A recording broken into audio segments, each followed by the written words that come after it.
¿Qué tal? ¿Cómo están, amigos de Cadefi? Buenos días, los saludo con gusto. Yo soy Rolando Silva y el día de hoy pues, estamos reunidos adicional al gusto de saludarnos, ¿no? Que siempre es placentero y además es un honor compartir. Vamos a hablar de seguridad social para variar. Ahora lo que sí cambia es el enfoque. Bueno, pues ahora sí que conciliando los comentarios y algunas tendencias que hemos visto, pues me han pedido nuestros amigos de Cadefi que hablemos sobre aspectos básicos, ¿no? Que hagamos ahora sí que un recuento de algunos aspectos con el enfoque particular de ir a los puntos que serían, pues me parece que los, más allá de los fundamentos legales, sino los aspectos prácticos, ¿no? Una introducción en aspectos prácticos, en las principales obligaciones que tienen los patrones para con el Seguro Social. Claro que hablaremos también algunos temas de Infonavit. Imposible comenzar a hablar de seguridad social, sobre todo si estamos tocando un tema básico sin considerar la Constitución, que creo que nos da una buena imagen y un buen foco, sobre todo para quienes estamos comenzando en el estudio de esta materia. Abiertos siempre, por supuesto, a sus comentarios, sugerencias, correcciones, lo hemos dicho en varias ocasiones. El temario, bueno, pues iremos viendo algunos orígenes, el fundamento de la seguridad social en México y luego partiremos hacia las obligaciones y los puntos que por lo regular nos causan algunos inconvenientes, ¿no? ¿Por qué nos llega un requerimiento? ¿Cómo podremos evitarlo? ¿Cuáles son, pues, si no las mejores prácticas, sí las acciones que nos dejan pues con un cierto confort en cuanto a la tranquilidad? Vamos a hablar muy ligeramente de pensiones, pero más bien el enfoque de la charla del día de hoy va a ser sobre obligaciones patronales ante el Seguro Social, y aunque hoy es difícil separarlas del Seguro Social, del Infonavit, Secretaría del Trabajo y el propio SAT, iremos enfocando en eso. Es prácticamente un análisis del artículo 15, pero con un tanto de contexto y vinculándolo con el reglamento. La intención entonces es hacer de esto, sí, dar por supuesto algo de contexto, pero llevarnos a los puntos prácticos.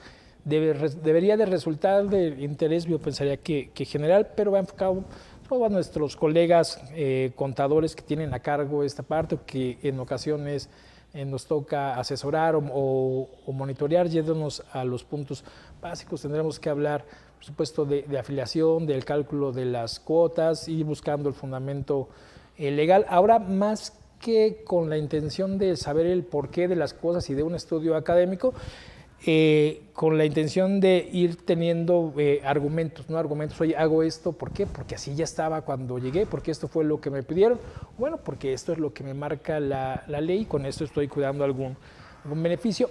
Veo algo ambicioso que podemos llegar a la parte de multas, pero iremos conectando algunos con otros, ¿no? Que también me parece que es importante. Hay la posibilidad de generar una segunda parte de este curso, que sería, bueno, que básicos 2, y yo me creo que podríamos en esa segunda entrega ya enfocarnos en multas y sanciones que podríamos estar teniendo. Entonces, bueno, como tal vamos a comenzar. Hay un material aquí, si no está dentro del portal se les va a hacer llegar en breve, ¿no? Saben que no es tema, es únicamente para guiarnos, ¿no? Y hacer un poco más gráfico y sobre todo irnos orientando en cuanto al temario. Muy bien, pues les reitero, ¿no? Siempre abiertos a sus opiniones, a sus comentarios, que siempre hacen valioso, más bien que son valiosos y que siempre, bueno, pues hacen que se adapte, ¿no? La plática del día de hoy. Bueno, vamos a comenzar hablando de la seguridad social. Yo me permití, como hemos estado acostumbrando, traer algunas leyes que son tal cual. Yo aquí tengo mi ley, que es la que normalmente utilizo, pero procuro mostrarles la que podrían descargar de la página de diputados, con el ánimo de ir pues más o menos en lo mismo. Comenzaríamos hablando entonces de la Constitución y obviamente del artículo 123 de la Constitución, y me voy directamente a dos fundamentos, ¿no? Que creo que podrían llevarnos de la mano con con este tema. Vamos a hablar del 123 constitucional y me voy a referir a tres fracciones, fíjense, qué interesante, ni siquiera es que haya un orden como tal. Del 123, por supuesto que me refiero al apartado A, que es el que nos vamos a enfocar. El B es todo un tema, fíjense que leía ayer, veía el dictamen, un dictamen sobre este crecimiento o la propuesta para incrementar el derecho de los trabajadores para días de descanso por paternidad. Ya ven que se está no discutiendo, sino que ya tiene un avanzado, entiendo que pasó de diputados y la va a revisar senadores, un incremento. Hay días, así como hay días por maternidad, hay días por paternidad, y tenemos hasta el día de hoy 5 días, que es parte de las obligaciones que tienen los patrones, otorgar 5 días cuando un trabajador tiene un hijo o bien adopta uno con el mismo énfasis que el de maternidad. Y ahora lo que se está discutiendo es incrementar en 15 días, o sea, llegar como a un monto de 20 días como permiso parental. Yo lo veo perfecto, creo que abona en temas de equidad. No es tanto que sea un premio o un regalo para el trabajador, por supuesto que nos beneficia, ¿no?, tener más tiempo con nuestros hijos en el aspecto emocional, pero es, aunque no lo parezca, es pues un tema de equidad que beneficia a la mujer trabajadora, ¿no?, pues en el ánimo de poder compartir sobre todo esas tareas que son tan demandantes.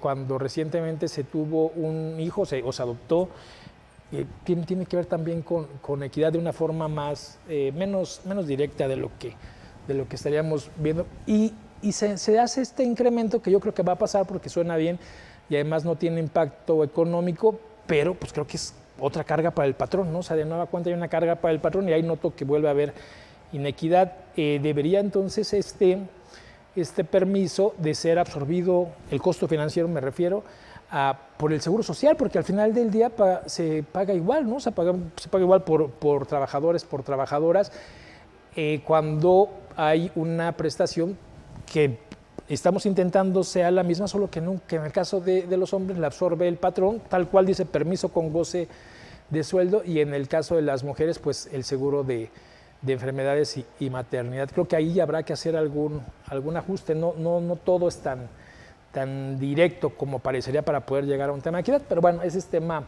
aparte. Entonces les comparto, les hablábamos de la Constitución como fundamento.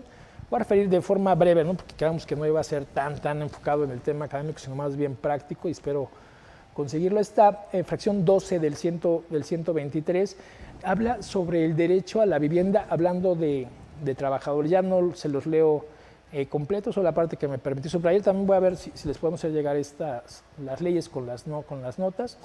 Y habla aquí de la expedición de una ley que, bueno, vamos a entender que es la ley del Infonavit, sobre su derecho a poder adquirir una habitación a través de un crédito, ¿no?, de un crédito de interés social. Entonces podríamos entender que sería esta fracción 7 la que le da fundamento, ¿no?, la que le da fundamento y la que señala el derecho que tienen los trabajadores con relación a la vivienda, y el resultado en consecuencia, bueno, pues sería la ley del Infonavit para el apartado A. Ya con el 123, y les muestro que yo creo que el apartado, seguimos viendo Constitución 123, que este apartado, el inciso 14, habla sobre la responsabilidad de los empresarios. Fíjense qué interesante eso. Creo que aquí empieza todo el tema de la seguridad social contributiva, de tener un seguro que funcione como tal, por mandato constitucional, como un derecho constitucional para los trabajadores y una obligación para los patrones. Hablan de este aspecto, y creo que varias veces hemos comentado el uso indiscriminado de algún término. Nos dicen los empresarios, y fíjense que llama la atención que no diga los patronos, el capital, sino hable del empresario, del que emprende algo. Ahí sabemos que no hay una definición como tal de empresario, pero aunque entendemos a qué se refiere, llama la atención el término. Los empresarios serán responsables de los accidentes de trabajo y de las enfermedades profesionales de los trabajadores. Y de los trabajadores, sufridas con motivo en el ejercicio de la profesión o trabajo que ejecuten, que eso lo entendemos perfecto, la definición. Por lo tanto, los patronos, pero ya está hablando de alguien más, ¿no? Si se dan cuenta. Por lo tanto, los patrones deberán pagar la indemnización correspondiente según haya traído como consecuencia la muerte o simplemente incapacidad temporal o permanente para trabajar de acuerdo con lo que las leyes determinen. Ya hablamos de la ley del Seguro Social en este caso. Esta responsabilidad subsistirá aún en el caso de que el patrono contrate el trabajo por un intermediario. Y pues bueno, sin duda esta fracción sin duda nos daría mucho de qué hablar en temas de riesgo de trabajo, en temas de subcontratación, ¿no? Y la última modificación pues no tiene tan poquito, habla del empresario, y aquí podemos entender que no se refiere de forma directa al patrón, sino a quien se beneficiara del servicio.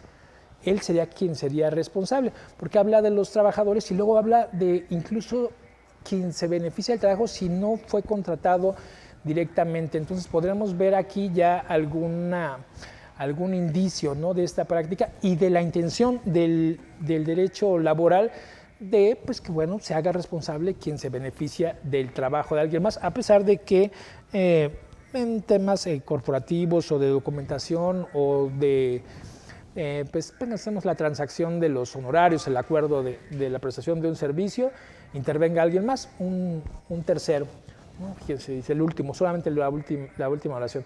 Esta responsabilidad subsistirá aún en caso de que el patrono contrate el trabajo por un intermediario.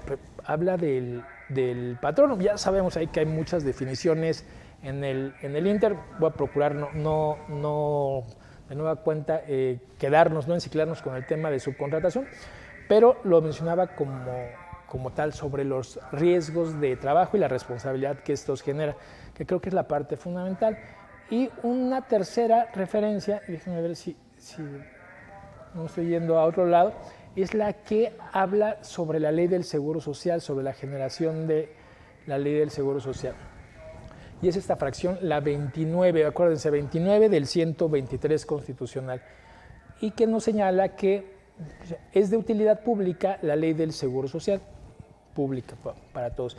Y ella comprenderá seguros, y creo que ya habíamos platicado de esto, y ella comprenderá, o sea, esta es la instrucción que dan los legisladores a través de la Constitución. O sea, recuerden ahí pues estos principios de constitucionalidad, ¿no?, que hay entre otros, que bueno, pues en términos muy básicos, pues no podríamos tener leyes que se contrapusieran a lo que marca la Constitución, sin dejar de lado que la propia Constitución pudiera ser sujeta, ¿no?, a un control de convencionalidad o algún otro. Es normal, hemos hablado sobre lo dinámico de las leyes, sobre la necesidad de actualizarlas, pero bueno, ahora en este punto, y hablando sobre la ley del Seguro Social y las observaciones que podríamos estar generando sobre si se está cumpliendo o no con lo que marca la Constitución, nos dice en primer lugar, oye, es de utilidad pública la ley del Seguro Social, estamos de acuerdo, ¿no?, y eso coincide. Pero luego nos dice, y ella comprenderá seguros de invalidez. ¿Tenemos un seguro de invalidez? Sí, tenemos un seguro de invalidez. Ahí recordemos que la invalidez está vinculada con las enfermedades no profesionales, no con el riesgo de trabajo, sino con el riesgo a que estamos expuestos per se, ¿no?, en nuestra vida diaria. Entonces, un seguro de invalidez, un seguro de vejez, o sea, un seguro de vejez que sería cesantía en edad avanzada o vejez, un seguro de vida que tenemos, y entre dos comas está de cesación involuntaria del trabajo. Ya hemos hablado de esto, pero esto quiere decir que no está hablando de un mismo seguro, o sea, de una misma contingencia. Nosotros tenemos cesantía en edad avanzada, un seguro de cesantía en edad avanzada que protege la contingencia de quedarme sin trabajo cuando ya cuando estoy cerca de la vejez o entrando en la vejez, y que por lógica va a hacer que sea más complicado para mí poder tener acceso a un trabajo. Entonces tengo una contingencia y como tal un seguro, y está perfecto, se agradece pero no es el mismo caso, no es el mismo tema. La Constitución habla de dos seguros, uno, el de vejez, que entendemos perfecto a qué se refiere, y el segundo, de cesantía involuntaria en el trabajo, de quedarme sin empleo como tal. que lo que tenemos como respuesta en este caso, pues bueno, sabemos es de las... tiene que ver más con un retiro que podemos hacer por desempleo. Y aquí permítanme tener la primera interacción. Mi estimado Felipe, muy buenos días. Y déjenme leerles el comentario. Dice, se tiene una resolución de otorgamiento de pensión de incapacidad permanente parcial a este trabajador. ¿Lo puedo dar de baja o solo lo cambio de puesto? De antemano, muchas gracias. Se tiene una resolución de otorgamiento de pensión de incapacidad permanente parcial a este trabajador. ¿Lo puedo dar de baja o solo lo cambio de puesto? Ok, si ya tenemos, mi estimado Felipe, tiene que ver también con los seguros.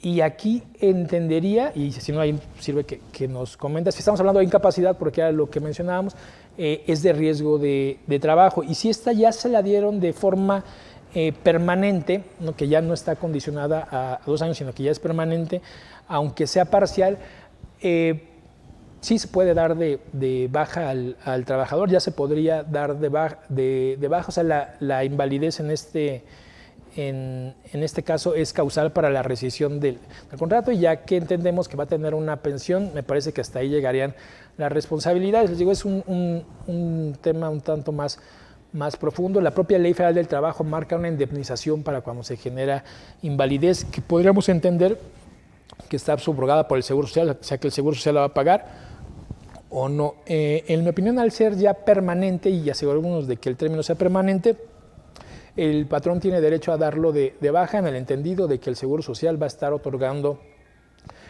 una pensión. Creo que podría ser de ahí, no nos comenta si es el punto. Y la fecha de baja podría ser la que se marca en el dictamen. Ojo con esto, porque recordemos que estamos hablando de temas laborales en donde pues, se busca la protección del trabajador. Si ya después de tener el dictamen, si ya después de tener un dictamen en firme, además con calidad de definitivo, otorgamos otro trabajo, consentimos la continuidad, estaremos en una situación diferente. Se puede y existe la posibilidad, que es lo que se esperaría, que se cambie de puesto, pero también es muy probable que no se tenga la posibilidad de tener un puesto adecuado, y entonces se podría dar de baja. Se podría mantener, no hay como tal una obligación, es más bien una solicitud, podríamos decir. Dice, el patrón podrá, ¿no? En caso de que estén sus posibilidades, reubicar al trabajador, pero no hay como tal una obligación. En resumen, para no darle muchas vueltas, creo que al ser definitiva lo podrías estar dando de baja con la fecha en la que se emitió el dictamen. Y nos comenta si estábamos hablando del mismo caso. Muy bien, estábamos con el comentario ya para dejar de ver el tema constitucional. Sobre esto, sobre los seguros que se tienen que estar incluyendo, y el comentario era que en mi opinión no tenemos como tal un seguro que proteja la contingencia a la que de manera recurrente, ¿no? Me parece que permanentemente estamos expuestos, y es quedarnos sin trabajo, ¿no? Que se nos acabe la fuente de empleo, que nos corran tal cual. Creo que tenemos que trabajar. Hay algunas iniciativas, se está trabajando. El tema es, por supuesto, que igual que en muchas cosas, el costo. Creo que ahí nos queda a deber. Pero bueno, entonces tenemos cesación involuntaria del trabajo, de enfermedades y accidentes, de guardería y de cualquier otro encaminado a la protección del bienestar de los trabajadores, campesinos. O sea, primero de los trabajadores, luego de forma distinta habla de los campesinos. Hace una coma, también habla de los no asalariados y otros sectores sociales y sus familiares. Pues aquí entran los seguros facultativos, ¿no? Estos temas de bienestar, algunos otros decretos que incluyen a veces a convenios con trabajadores del municipio, etc. Pero bueno, ese podríamos pensar que sería el fundamento. Ya de ahí, obviamente, tendríamos que, en un orden jerárquico, irnos a la Ley Federal del Trabajo, y en esa Ley Federal del Trabajo, pues bueno, vamos a encontrar el perfeccionamiento de todo este 123. Podríamos entonces, a partir de aquí, y me regreso a la presentación una vez que comentamos del tema, entendiendo la seguridad social, aquí les dejo algunas definiciones y el vínculo que hay con la previsión social, que sí lo hay, sí lo hay como tal. Pues si entendemos como previsión social que es un tema que utilizamos más en aspectos fiscales, pero que tendría que estar encaminado en el mismo sentido, a prestaciones de derechos seguros para los trabajadores que no tienen la intención de hacerlo más rico, que tienen la intención de mejorar su calidad de vida, de que vivas mejor, de que vivas más sano, de que se viva más tiempo, de que se viva en un ambiente más funcional, de limpieza. Y por ahí un programa que se acaba de liberar del Seguro Social que tiene que ver con esto, con una intención de mejorar como tal el ambiente laboral. Y pues bueno, entrando con los temas de los elementos básicos, ¿no? ¿Quiénes serían los personajes dentro de la seguridad social? Y ahorita les iba a comentar justamente, se me fue la idea, pero era del Seguro Social y de este permiso por paternidad, de este permiso por paternidad, y algo se me estaba, algo al comentar, pero ahorita me acuerdo y les comento, porque era esto de maternidad, de los elementos básicos, es la seguridad, previsión social, me acuerdo y les comento, era algún tema que también está en proceso de modificación, pero me acuerdo y les comento, era previsión social, no me voy a quedar con la idea. Muy bien, ¿cuáles serían entonces los elementos básicos?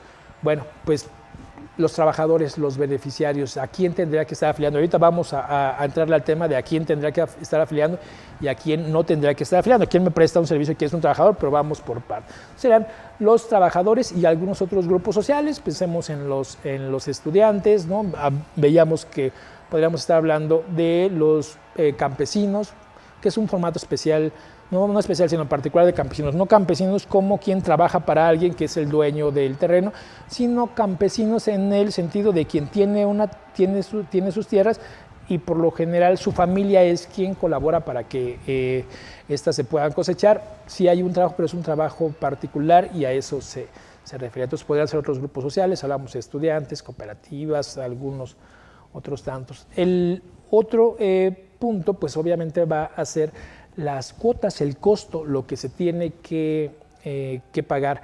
Aquí recordemos que, de nueva cuenta, refiriéndonos a la Constitución, solo para irlo conectando, tenemos como obligación la contribución, ¿no? El contribuir al gasto público, y dentro de estas contribuciones vamos a encontrar las cuotas de seguro social, la carga social.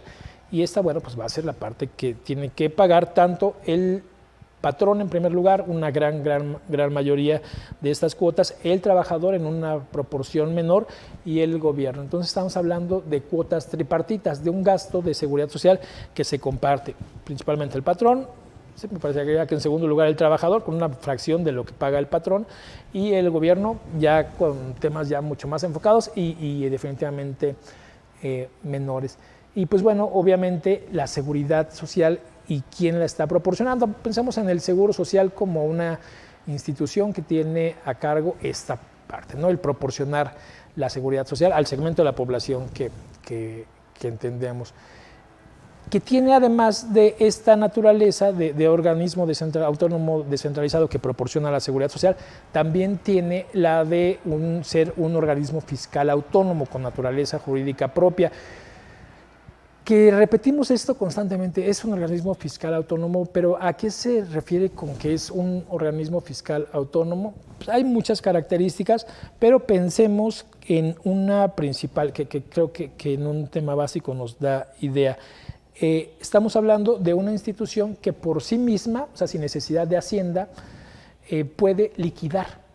¿Qué quiere decir esto? Que me puede cobrar, que puede ejecutar incluso acción de cobro, que puede, recibir las cuotas que yo determino o determinarlas, generar un crédito que tiene la característica de ser un crédito fiscal por el que se me puede incluso embargar, y si vamos un tanto más allá, y les digo eso lo veríamos en una segunda parte, podría estar cometiendo delitos que incluso se podrían calificar como defraudación fiscal y tener consecuencias hasta de cárcel.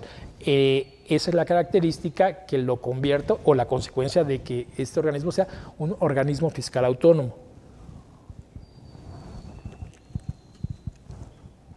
vamos a tener entonces una especie de dos seguros sociales. El que me provee, el que provee a los trabajadores y a los otros grupos a quien presta servicios, y el que cobra. Y si se dan cuenta, normalmente tendremos que estar hablando, vamos a tener la percepción como de dos entidades distintas. La que nos presta, en donde nos prestan el servicio, que poco o nada tendrá que ver con el cumplimiento patronal.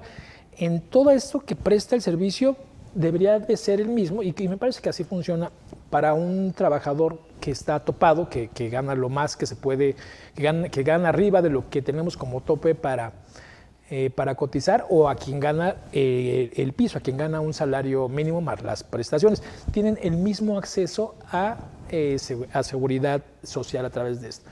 Muy bien, aprovechamos y como es costumbre, nos estamos conectando con nuestros amigos de Facebook, a quien les damos la bienvenida. Vamos a compartir un trayecto de esta plática que estamos teniendo.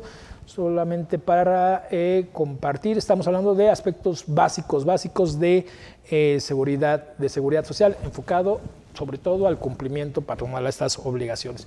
Los invitamos entonces a que, como siempre nos hacen favor, tengan una participación activa. Bienvenidos, comentarios, preguntas, correcciones, las vamos a estar compartiendo. Estamos hablando entonces de aspectos básicos de la seguridad social. Y comenzamos, estamos dando algo de contexto y vamos a enfocarnos ahora en quién tiene derecho a la seguridad social. ¿Quién debería de tener acceso a la seguridad social? Bueno, aquí la respuesta de origen es muy simple y luego se va haciendo muy complicado, ¿no? Pero de origen es muy simple, todos, ¿no? La respuesta sería: todos tienen derecho a la seguridad social. Los trabajadores, quienes no son trabajadores, ahora este concepto de trabajadores independientes, las personas trabajadoras del hogar, los estudiantes, los familiares de los trabajadores, los hijos de los trabajadores, los padres de los trabajadores, las parejas de las trabajadoras y de los trabajadores, todo el mundo tiene acceso tiene el derecho a la seguridad social. Pero ahora, si estamos hablando desde un punto de vista práctico, ¿a quién tendríamos la obligación de proporcionar como patrones una seguridad social, de inscribirlos como tal? Aquí de nueva cuenta les hago referencia al 123 que acabamos de explorar, así que en vivo, no directo de la ley, y en la lámina subrayamos, bueno, que además de los trabajadores, bueno, se va a referir a los campesinos, a los asalariados, a otros tipos de sectores sociales y a sus familiares. Ese debería de ser el enfoque de la seguridad social. Entonces podemos hablar, y además encontrando que hay otros elementos, que la seguridad social viene a ser incluso por temas de convenios internacionales. La propia Organización Mundial de las Naciones Unidas nos habla de un derecho universal a la seguridad social. Estamos enfocándonos en el aspecto práctico, ¿no? Y sería, bueno, pues ¿quién tiene derecho a la seguridad social y quién tiene la obligación de proporcionarla? Ahora, aterrizándolos de aquí, pues vamos a encontrarnos con dos factores. Uno, las obligaciones patronales. Tendríamos que enfocarnos en quiénes los patrones. Hay dentro de la ley, obviamente en el 5A, una serie de definiciones. ¿Estas son o no son importantes? Son importantes, sobre todo en el momento en el que estamos estudiando, en el que se está armando algún medio de defensa.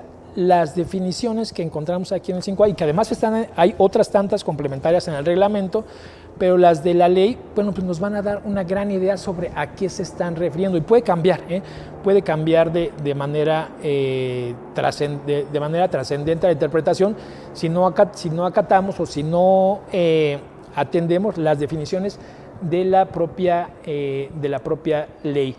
Y les muestro. Vamos a saber que patrón, para efectos de la ley del Seguro Social, pues nos va a referir de inmediato a la Ley Federal del Trabajo. Va a decir, ¿quién es un patrón? Bueno, pues a quien se refiera como patrón la Ley Federal del Trabajo. Y aquí recordemos que hay supletoriedad, que vamos a hablar de supletoriedad más adelante, pero la primera referencia que hay en la Ley del Seguro Social respecto a supletoriedad va a ser enfocada a el derecho laboral, a la Ley Federal del Trabajo. Y es por lo mismo que tanto el concepto de trabajador como el de patrón, que insisto, no se utilizan de forma ordenada. Podemos encontrar otro patrón, trabajador, centro de trabajo, tenemos una definición, pero tenemos muchos términos que se utilizan de manera indiscriminada. Esto en aspectos laborales no ha generado un gran impacto, se entiende, estamos hablando como de una interpretación armónica, o sea, ¿qué me quiso decir? ¿Cuál es la intención de esto? Más